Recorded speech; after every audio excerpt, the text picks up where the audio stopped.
Welcome to Precise. I'm Dr. Hans. Why live in pain? Why underperform in your daily life? We help you live a higher quality of life. This channel is dedicated to both educating you and showing you how we do that. Thank you for watching.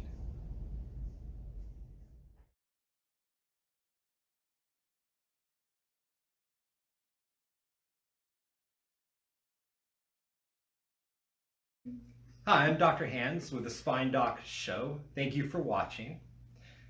This is our second live show with a guest, and today we have Miss Irina Parker. Welcome. Thank you. Hi. Hello. And she is a sports nutritionalist expert. So we are going to talk about improving the quality of your nutrition, your food intake, and really this show is good for the rest of your life. But as of right now, since we're all quarantined, a lot of patients are asking, how can I'm not exercising as much, or we're not as active, or I'm under more stress. How can I improve the quality of my diet? So that's what we're going to talk about today. And if you have any questions, please comment, post. If we don't see them during the show, we'll answer them later by replying to your comments. Okay? So tell me a little bit about yourself and how you got the certification and why you were interested in doing that, and maybe just your background a little bit before we get started. Well, I'm also a personal trainer and a licensed chiropractic assistant. So I felt like getting the fitness nutrition specialist certification would complement, it would complement me and it would complement my clients as well. It goes hand in hand really when it comes to not just losing weight, but feeling better overall. It comes from within. What is the saying? Let thy food be thy medicine, and thy medicine be thy food. Exactly correct. Yeah. Yeah. You are what you eat. You are what you eat. That's sort of even very simplified from that. But so I always go with eat like crap, feel like crap. And it's the truth. It is really, true. It's true. It's true. Yeah. Well, you see people all the time with poor nutrition, and they're in general they're making comments like, oh, I don't feel great, I don't have much energy, and then you notice when people make changes to their diet, they go through a moment of not feeling great, but then you can see the change in them. Absolutely. So yeah. If you buy a quality home, or you buy a quality car, or you buy quality clothes, or you buy anything of quality, it is built from better materials with better craftsmanship. Same thing with your diet and your body. So the first question that I have for you. Yeah. Are you ready? I'm ready. Yeah. I wrote these down. Okay. So a healthy diet is usually perceived as being a little more costly. And I believe that's a misconception. And, I feel like that's an obstacle that does not need to be there for a lot of people. Mm-hmm. What input do you have on that? What is the truth behind that myth? Well, some things are more expensive. Like if you go organic or gluten-free, they are making those things a little bit more expensive. But foods that are naturally gluten-free, they just slap that label on them. But when you think about, like, when you order fast food or you go to a restaurant, like, fast food is expensive. Like, go to Chick-fil-A, it costs me they're like $12. I'm like, what? I got one meal for $12. Yeah, it creeps up on you. This is gonna have to last me for the weekend, which it never does.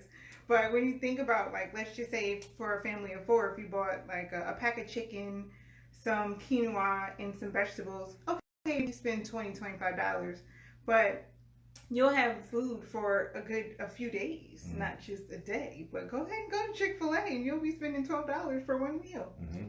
Mm-hmm. Yeah, so. And you're hungry fairly quickly afterwards. Absolutely, for sure. Beans and rice, cheap. And if you look at the amount of servings on a bag of beans and rice, or beans and quinoa combined, and what you can eat, the per meal cost is extremely low. You know how many meals you can get out of like a big old bag of beans and rice? Uh-huh. How do you know how many meals you can get out of that?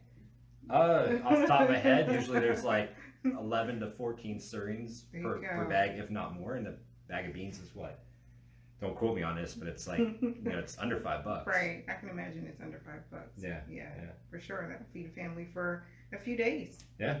Absolutely. I mean, stocking up recently for this whole COVID issue, I just bought beans and I bought other food, but the bulk was beans and rice in case we ran out of food, which is proving not to be the case, but you know what happened. So that's another thing a client had told me, that there's no food. I'm like, you're looking in the wrong places. Organic has all the food. They have all even just like regular fruits and vegetables. There's an abundance of fruits and vegetables. I have no problem finding fruits and vegetables.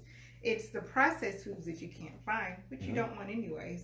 So there's food out there. Don't let them fool you. There is definitely an abundance of food out there. Toilet paper, on the other hand, I can't say the same thing, but definitely food, you can find it. Well, like, this is a free plug, but Mom's My Organic Market, if you've heard of them, take a look. It's MOM.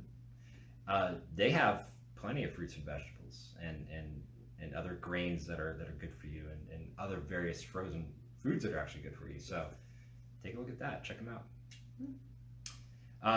So back on the subject of eating healthy is actually cheaper. I mean, if you look at the servings you're supposed to eat, if you actually look at a serving of protein, of chicken, red meat, fish, if you look at a serving of whole grains or healthy grains or quinoa or alternates, if you look at what you're supposed to eat and a serving of vegetables and fruit, it's a lot smaller than you think. And typically the American diet has too many servings. And you start to make those adjustments and eat the volume that you should and eat the source of food that you should. It actually comes out to be about the same price or actually cheaper. And you want to eat food that is as close to its natural form as possible. And I know you've heard that before, or many people have, but truly be objective and look at your food and be honest with yourself. That's the key. You have to be honest with yourself. Just don't say, oh, I eat healthy. Because, yeah, odds are you're probably not as healthy as you should be. We all can improve.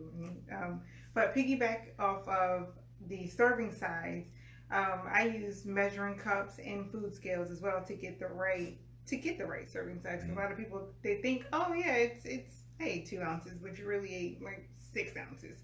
You really don't know. So that's a good way to get a good idea of if you're eating the right amount of servings. Is put it on a food scale. Use a food scale. Use measuring cups. They typically, this is not exact, but a serving of protein they say should be like your fist, basically. And that kind of goes according to the size of your body, because people's fists will range with your height and your age and whatnot. Yeah. You think of a child. I mean, it's a little tiny baby hand. You think of an adult, it's a larger hand. So that's a rough marker. It doesn't mean it's exact, but it's a rough marker.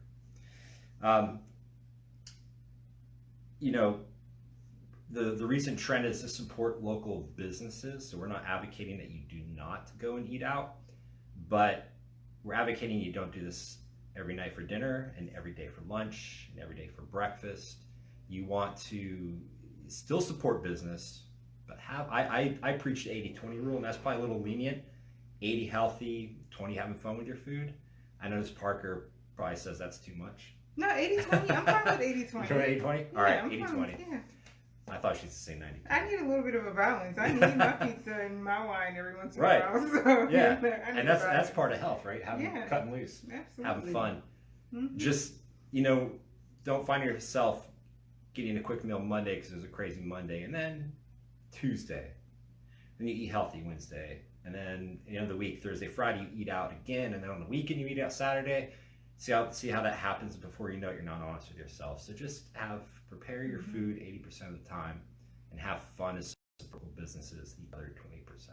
Yeah, I typically save my cheat meals or treat meals for like Friday, Saturday-ish. Those are the 2 days that I'm a little bit more lenient, but Monday through Thursday, my meals are prepped. I'm packing all my food. I come in here with my food bag. I've seen it. And I'm not messing up. You ask me if I want pizza on a Monday, I'm saying absolutely not. It just tastes healthy day. It was a test. And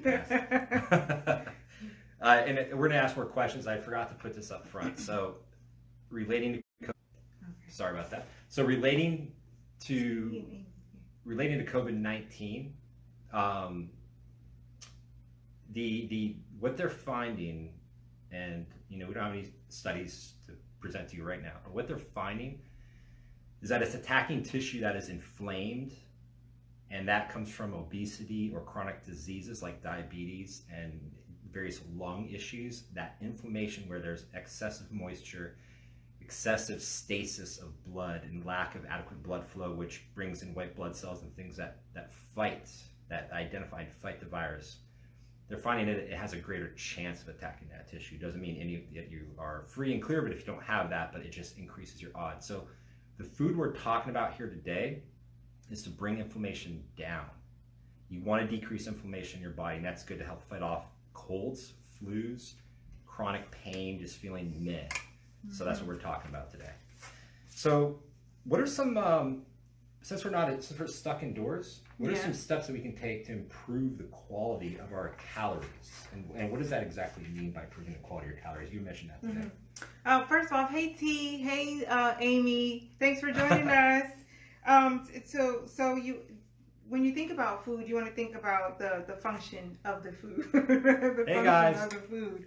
So, I always, when I'm going grocery shopping, I look at the back of the food label and I basically have a conversation with the food. I'm like, well, what can you do for me? Basically, I'm like, what can you do for me? So, sometimes that cookie might make me feel a little better for the moment. But when I'm thinking about like if you're picking a yogurt, there are lots of different yogurts out there. But I like a yogurt that is higher in protein, has less sugar, it has natural ingredients, and it actually has a good amount of fiber in it too. Because you have those other yogurts out there that are just all sugar and nothing else. No, not even 5 grams of protein in it. So that's what you want to look for, the functionality of the food, and the quality is in the ingredients, the protein, the fiber. So that's how you find a good quality food. Yeah. A food that is higher in nutrition and lower in sugar, not fluff.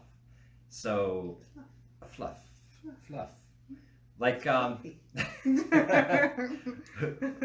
but fluffy's good on a pet, not on food. Right, not on us. No, we don't even fluffy.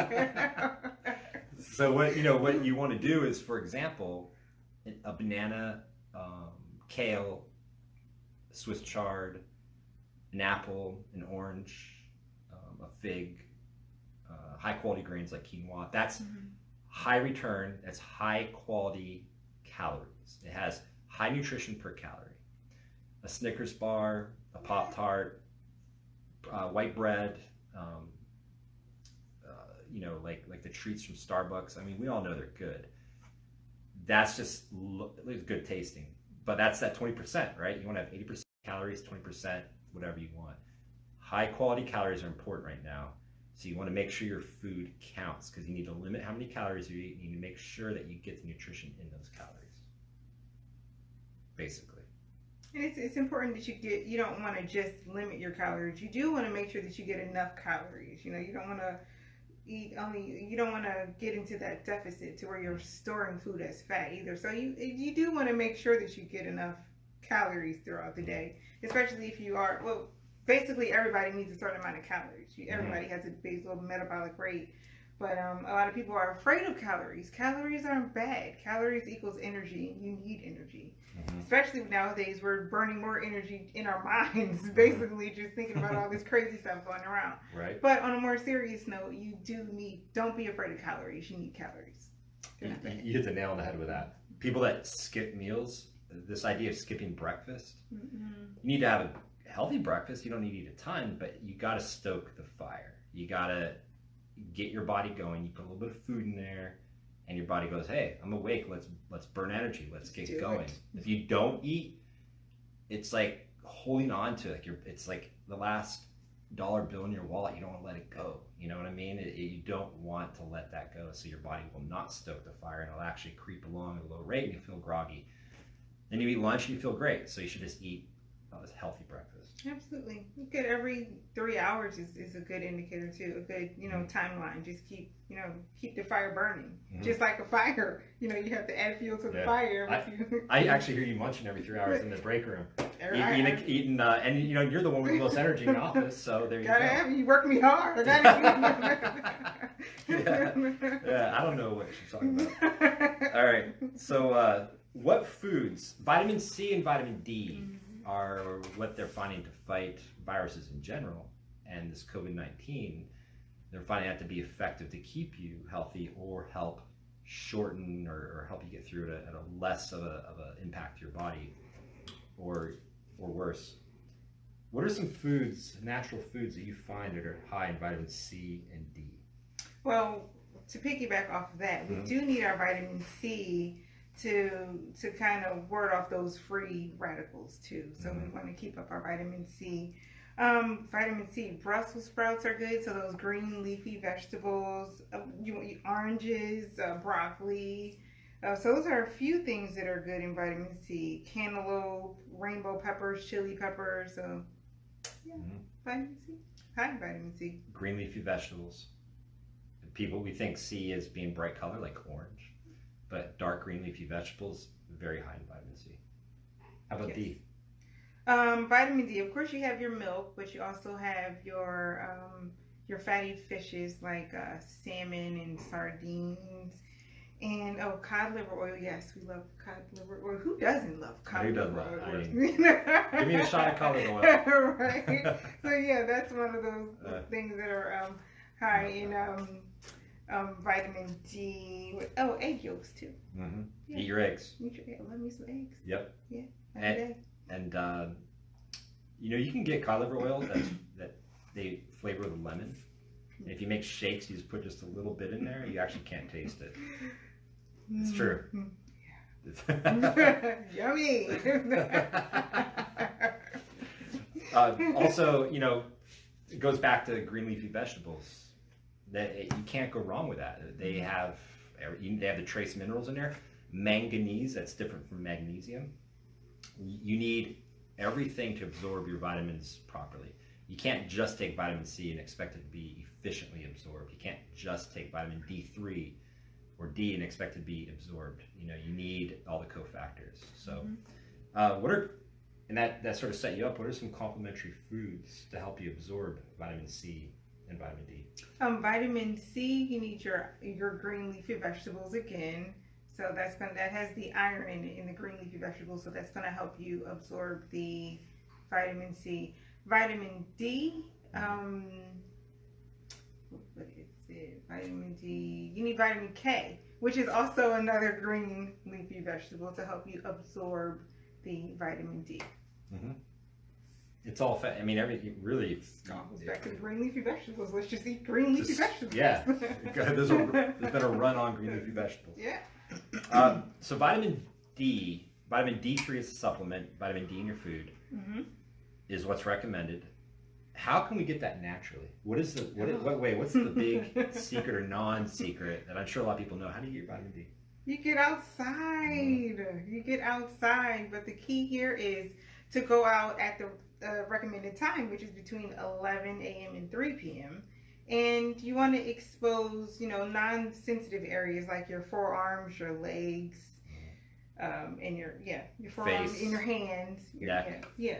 So, and you want to be out there for a good 15 to 20 minutes. Now, if you have darker skin, you want to be out there. You might want to be out there for a little bit longer, not too much longer. And then if you have pale skin, you might want to scale back a little bit.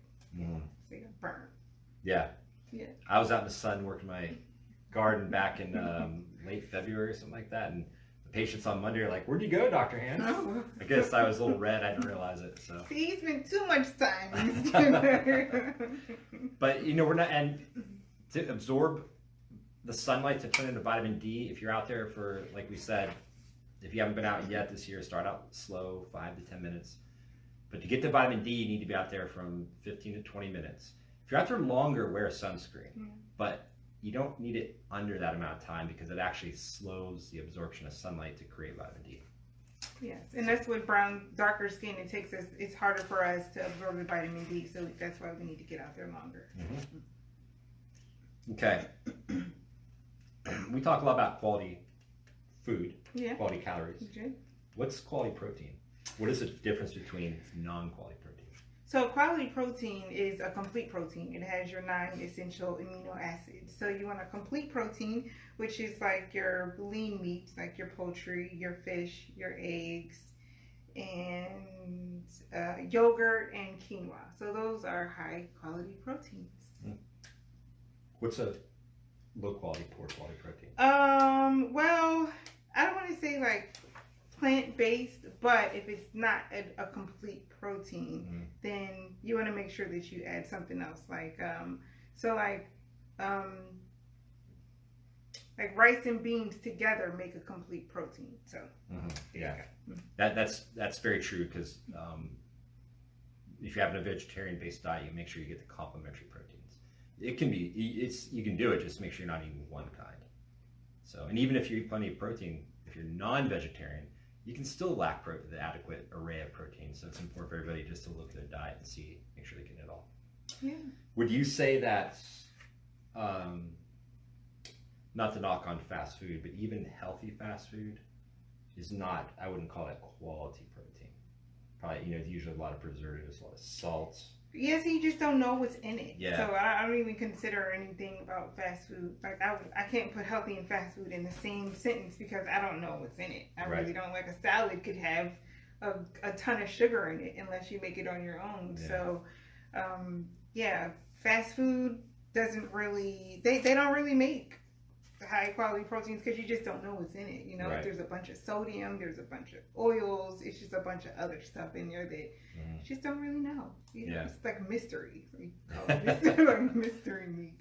Be in control of your food and have as few steps from when it was alive or when it was in the field to when it gets to your plate.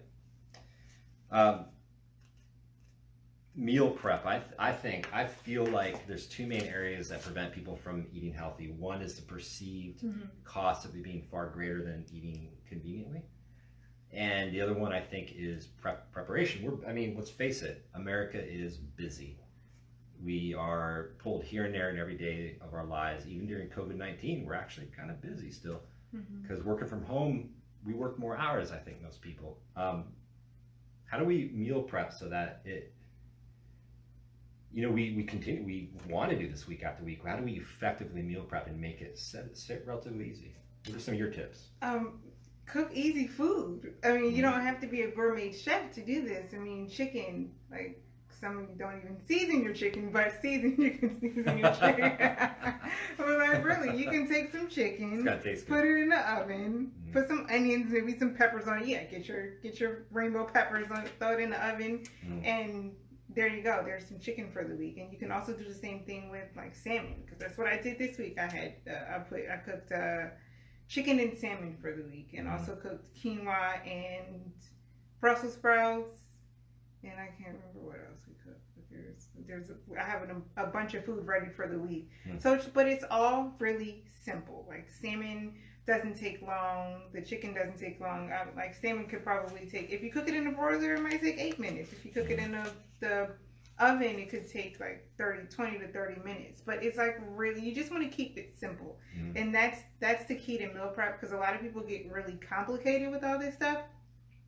But I just keep it extremely simple. Chicken, salmon, I got my vegetables. I have my Brussels sprouts and I don't know what other vegetable I cooked over the weekend. Sounds like you cooked a lot. Actually, I didn't cook at all. My sister did. But so the answer is get your sister to cook. Or get somebody else to do it for you. But the key is I make sure that I have enough food for the week, because I'm at work all day, so I don't have time to run out and go find food. But I also want to find food that makes me feel good too. I don't want it to bring me down. So I need food that serves a purpose, that has a function. So I had salmon. I had gosh, why can't I remember what I ate today? It was a busy day. I literally just ate it. We had a really busy Monday, and it's been a while but there's been a lot of hurt people, and we opened our schedule up because we can't stack people anymore, so we got to spread them out. It was a crazy day. Okay, and I remember it was peas and carrots. There you go. I remember seeing that. Salmon, peas, and carrots. So easy. Peas, you just put them in water for a few minutes, and you don't have to like go. How long do peas last for if you keep them in the fridge in a sealed up container? Like my food, we usually just cook for the week. So by the end of the week, all the food is gone. So it's still good. So a good 5 days is good. So yeah, and carrots, I eat carrots about every week. So meal prep is not that difficult. Like Miss Irina was saying, keep the food simple. And actually, another tip that I find helpful is don't mix your ingredients unless it's like it calls for that, but try to keep things separate. It stays fresher. So I actually have a lot of containers for the fridge, and I'll slice up peppers. That's in there, and I'll slice up a whole container.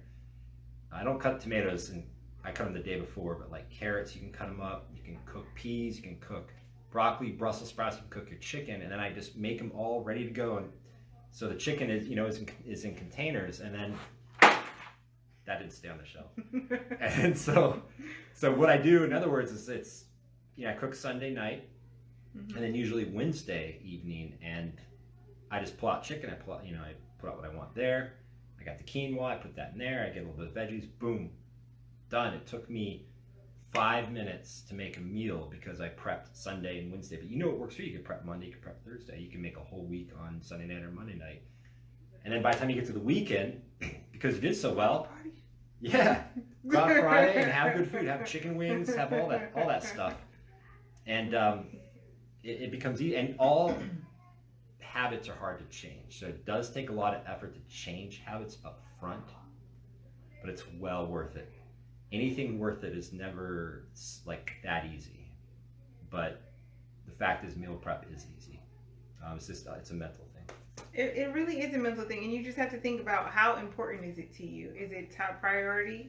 Because you think about how you want to feel, and also for those who want to maintain their weight or lose weight, it starts with what you eat. So, be smart about what you eat. Don't think, I'm just going to go to, the nearest fast food place and eat this crap and then expect to lose weight or not gain weight. It doesn't work that way. You can't out-exercise a bad diet. You can't. And so going back to the reason we're doing this video is because of COVID-19. So if you're watching this a year later on YouTube, we're talking about COVID-19. We made it. Yeah, we made it. You made it. But you want to decrease inflammation in your body as a whole, especially the lungs. And if you have a chronic disease or a chronic condition such as diabetes or a lung issue, you want to give your body a fighting chance. And that's kind of why we touched on this. And I think a lot of us understand we got to eat healthy, but again, I think the roadblocks are cost and how do I do it? Because I got 2 or 3 kids and we both have jobs. Both spouses have a job, or you're a single parent, or you don't have kids but you just have a crazy life because you have a very demanding job. It actually is less time to food prep than it is to constantly drive and pay more money to get that easy at the time food, because then you're actually working more to make up for that extra money you're spending. Does that make sense? I think it does. Yeah, and then not to mention the health effects that comes with eating fast food all the time. You gain weight, and the bigger your stomach is, the more health problems you're gonna have. Yep. So. Yep. Your blood pressure goes up, and then you start looking. People are like, "What's wrong with that guy?" You okay? Yeah, he should really food prep. He seems stressed out. Right. But I don't want to beat the whole COVID-19 thing to death, because in reality, I think the silver lining in this situation is that it's a reality check, and we can step back and adjust our habits and be much more healthy. And that's really kind of what we're getting at. What if I know, I've totally forgot this. We were talking about this earlier today. We talked about vitamin C. Mm-hmm. Everyone says, my kid got sick. I made him or her drink orange juice. Mm. Don't do that. No. Orange juice. Yeah. What does viruses do with sugar? They love it. They just eat it up. Yeah, you're making them stronger. When you give your kid sugar and he or she just goes crazy, and you're like, oh my God, that's what a virus does. Because it just adds to the inflammation in your body. So, it does. And it's carbs. You don't drink your carbs. No. Don't drink your carbs. And there is vitamin C in there, but you're adding, it's like one good thing and then 2 bad things. It's not just vitamin C. Get it from a whole food vitamin or supplement, and whole food vitamins or supplements are nutrition derived from real food. Or eat dark green leafy vegetables, or have an orange, or have a grapefruit. Mm-hmm. What else am I missing? I had one of those today. I forgot about that. Yeah? What do you have? Have a grapefruit. Completely forgot. Grapefruits are good. Yeah, they're so good. They're so good. Or oranges. Yeah. Or go with the grapefruit. They're so good. or now that summer's coming up, there's a ton of variety. Berries. Broccoli is actually very high in vitamin C. Berries, peaches. Yeah. Healthy fats. Healthy fats. What is a healthy fat, and what's a bad fat? Well, a bad fat is like a trans fat, which we don't want to use. We don't want to go there at all. We're trying to avoid that. Fine. And saturated fat, you want to keep that to a minimum. So that's with like your red meats. So a healthy fat is going to be like your fatty fish, like salmon and eggs and like milk that has fat as well. And flax, chia, fish. Fat is good for you. Fat's really good for you. Yeah. Your absolutely. cells, your bones have fat in them. Your cells, the cell wall, everything, the whole body, every cell wall has fat in it. Your immune system, your hormone system, fat. Your brain, fat. Your nerves, fat insulates it. Fat is good. Bad fat isn't, obviously. So don't be afraid of it. Don't be afraid of eating an avocado or, like you said, the fish. Or Yeah, absolutely. What did I not touch on? Anything you want to say? Well, I always leave with these. There are a few things that you can control in life, and the one thing you can control is with what you put in your body. Absolutely, you can control everything that you put in your body. You can control your activity levels. You don't need a gym. You don't really need anything. Just your body weight. You can definitely do a full blown exercise routine without a gym. Yeah. And the third thing that you can control is what's in your mind. That's the biggest part. Positive. That's the biggest part. That right is there. the biggest part. If you remain positive, you see everything that Miss Irina just talked about. You see it much more clear, and you're able to rebound from things that try to throw you off your path. So control what you can and forget about what you can't. Forget about what you can't. We can control those three things for sure. Absolutely. There's nothing that can hold us back from controlling those three things. And you always want to look at it in a positive light. If you look at, like, let's go back to meal prep. If you look at it as something tedious or annoying, you'll never be successful at it. I look at it because I look better when I meal prep.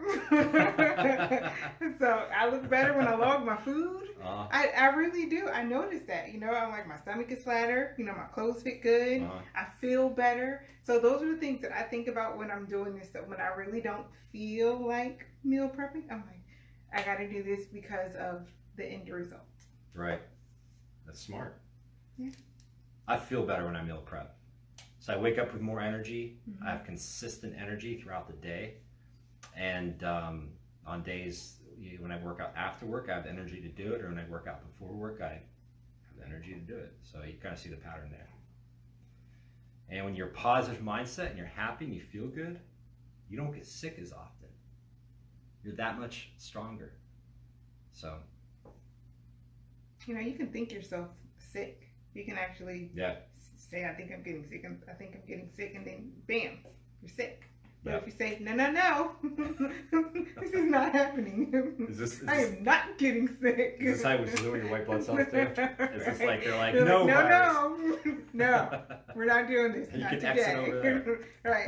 If I feel like a little, nope. I'm just thirsty. No. But no, I really do. Whenever somebody's near me, they're like, oh, I'm sick, stay away. I'm like, I'm fine. I can't get sick. Right. I just think it, and I really don't. I don't get sick. The last thing I want to touch on is any changes you make in your life, and I did a previous Spine Doc show about this. Any changes you want to make. Some people it works to go wholesale on changing head to toe, left to right, everything. Some people, most people, it doesn't. Make small changes and just do it incrementally. So if this is seems insurmountable to you, meal prep for 3 days and then go. I hate to say it, but go back to the old habits, but count that as a victory. And then the next week around, meal prep for 4 days, or maybe go with quality protein for the week, and you get used to it, and do that till it's easy, and then go with less. I forgot. Junk. Yeah, junk. My mind just went blank. Less Unnecessary stuff. processed carbohydrates. That's what I was trying to say. Go with more complex carbohydrates, and then do that for a week to 2 weeks. And maybe you have a lot of dessert, a lot of sweets. Cut down the frequency in half and cut the size that you eat in half. So you can make baby steps. You don't have to make wholesale changes. That's always a daunting task. So step by step, you will get there. All right. That was good. Thanks for the advice. You're welcome. Thanks Yeah, for having me. absolutely. Well, you know, you're still on the clock. So. This show is her idea. All right, thanks everybody. And if you like this show, please share. And we're going to keep having guests on that will help you live a higher quality life while living in pain. Yeah, if you have any questions, put them in the comments below. And we'll see you next time. Right there. Right. And then you can tell the difference between who answers the questions. You'll be able to tell. All right. Have a good night. Bye.